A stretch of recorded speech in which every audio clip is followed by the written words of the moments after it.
Hi, my name is Skits. Today, I'm going to give you 3 tips to improve your gameplay in Rainbow Six Siege Offense Edition. This video will break down 3 important factors that will enable you to become a better attacker in Rainbow Six Siege. My main goal as a content creator is to give new players a resource to learn, to provide experienced players with some fresh reminders of the things they may get lazy or complacent with. Be sure to like, subscribe, and leave some feedback for me in the comments section so I can improve for the next video. With that being said, enjoy. Your first tip for improving your gameplay in Rainbow Six Siege Offense Edition is droning. Droning is your primary source for gathering intel on the opposing team. This information will enable you and your team to find where enemy players have placed utility and gadgets on the map. Droning will also reveal what real estate on the map is available to you as an offensive player.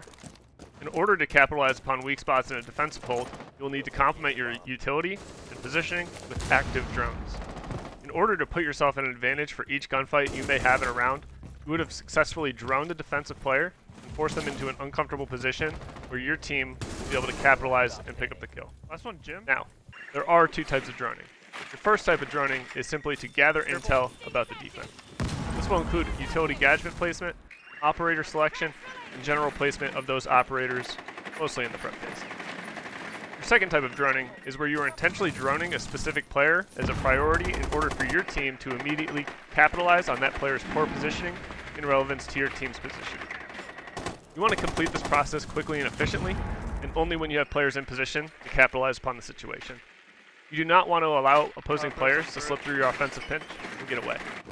It is crucial to pick up kills on these players, otherwise your team has wasted a bunch of very important time only to fail to properly clear. Once again, properly droning areas of the map will enable your team to take advantage of players that position themselves poorly, pick up important kills that will weaken the integrity of the defensive hold, and ultimately, win you more rounds. Your second tip is understanding your operator's roles.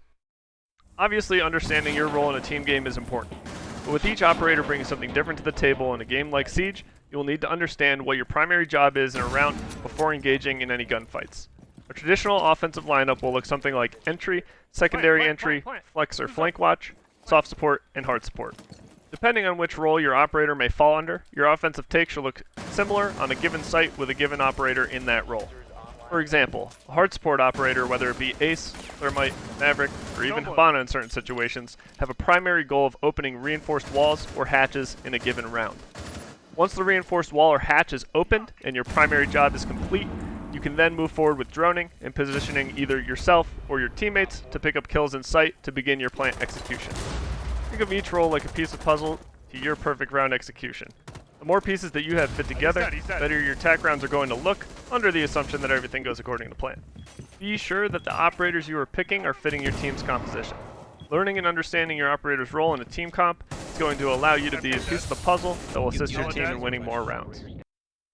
And your third tip is only taking advantageous gunfights. I see way too many players taking gunfights where the odds do not favor them. Experienced players will always make quick work of you if you do not tilt the odds in your favor before taking the gunfight. By default, defensive players will own the advantage in most heads-up 1v1 gunfights. This is because you, as an offensive player, will have to enter their space and fight through utility or gadgets in areas that can and will be contested by opposing players. There are many ways an offensive player can create opportunities where taking the gunfight will then be advantageous to them. It is your job as a team to create these opportunities as swiftly as possible, considering time is usually against you. Using utility, positioning, teamwork, and droning are a few ways you can create an opportunity for a positive engagement for either you or a teammate. Learning to take advantageous gunfights when they are available will enable you to become a more disciplined player and will ultimately win you more gunfights. With that being said, when jumping into your next game of Siege, keep in mind to take those advantageous gunfights when they are available. And if they aren't available, you can create them. Thanks for watching. These were 3 important factors that will enable you to improve as an attacker in Rainbow Six Siege. I hope you enjoyed the video. Good luck and have fun in your next matches, and I'll see you next time.